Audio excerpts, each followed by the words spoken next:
పినపాక మండలంలోని ఏడులబయారం cross road వద్ద తెలంగాణ ఆదివాసీ గిరిజన సంఘం ఆధ్వర్యంలో గురువారం మండల మహాసభ నిర్వహించారు. ఈ సందర్భంగా గిరిజన సమస్యలపై రాజీ లేని పోరాటం కొనసాగించాలని సంఘం రాష్ట్ర అధ్యక్షులు మాజీ ఎంపీ మిడియం బాబురావు పిలుపునిచ్చారు. మహాసభకు ముఖ్య అతిథిగా హాజరైన మిడియం బాబురావు గిరిజనులు ఎదుర్కొంటున్న సమస్యలు, హక్కుల పరిరక్షణ, పోడు భూముల అంశాలపై మాట్లాడారు. మండలంలోని పలు గ్రామాల నుంచి పెద్ద సంఖ్యలో గిరిజనులు, మహిళలు, యువకులు, సంఘం నాయకులు ఈ కార్యక్రమంలో పాల్గొన్నారు. మహాసభకు ముందు సీతారాంపురం గ్రామం నుంచి ఏడులబయారం క్రాస్ రోడ్డు వరకు భారీ ర్యాలీ నిర్వహించారు. వందలాది మంది గిరిజనులు సాంప్రదాయ వేషధారణలో పాల్గొని తమ సంస్కృతి సాంప్రదాయాలను ప్రతిబింబించేలా కొమ్ము నృత్యాలు, జానపద కళారూపాలను ప్రదర్శించారు. డప్పుల మోతలు, సాంప్రదాయ గీతాల మధ్య సాగిన ఈ ర్యాలీ స్థానిక ప్రజలను ఆకట్టుకుంది. గిరిజనుల ఐక్యత, సామాజిక చైతన్యాన్ని చాటి చెప్పేలా ఈ ర్యాలీ కొనసాగింది. ర్యాలీ అనంతరం ఏడులబయారం క్రాస్ రోడ్లోని కొమరం భీం విగ్రహం వద్ద చేరుకున్న గిరిజనులు, నాయకులు పూలమాలలు వేసి ఘనంగా నివాళులర్పించారు.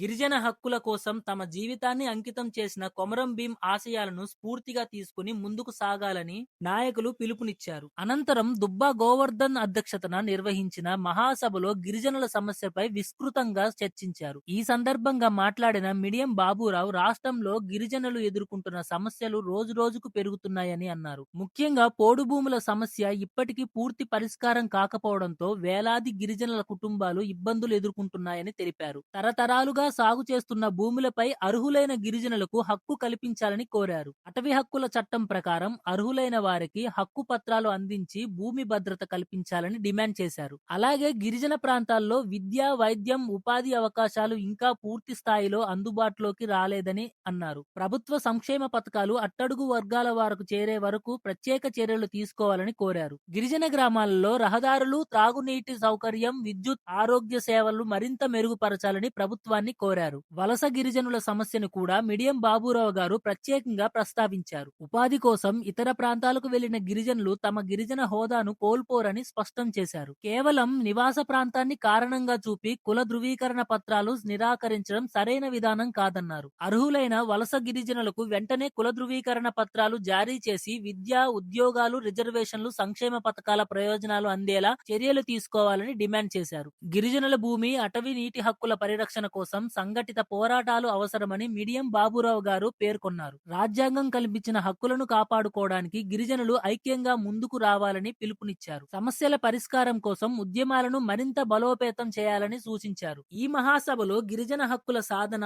పోడు భూముల సమస్యల పరిష్కారం, వలస గిరిజనుల న్యాయం కల్పించే అంశాలపై పలు తీర్మానాలు ఆమోదించారు. అనంతరం నూతన కమిటీని ఎన్నుకున్నారు. మండల అధ్యక్షుడిగా దుబ్బా గోవర్ధన్, మండల కార్యదర్శిగా మాధవి రమేష్ తో కూడిన కమిటీని ఎన్నుకున్నారు. ఈ కార్యక్రమంలో తెలంగాణ ఆదివాసీ గిరిజనుల సంఘం జిల్లా అధ్యక్షులు గౌరీ నాగేశ్వరరావు, కార్యదర్శి కారం పుల్లయ్య, తెలంగాణ వ్యవసాయ కార్మిక సంఘం జిల్లా అధ్యక్షులు నిమ్మల వెంకన్న, మండల నాయకులు కల్తీ నాగేశ్వరరావు, పురుసం లక్ష్మయ్య, నూపా కృష్ణ, వివిధ గ్రామాల ప్రతినిధులు, ఆదివాసీ మహిళలు, యువకులు పెద్ద సంఖ్యలో పాల్గొన్నారు.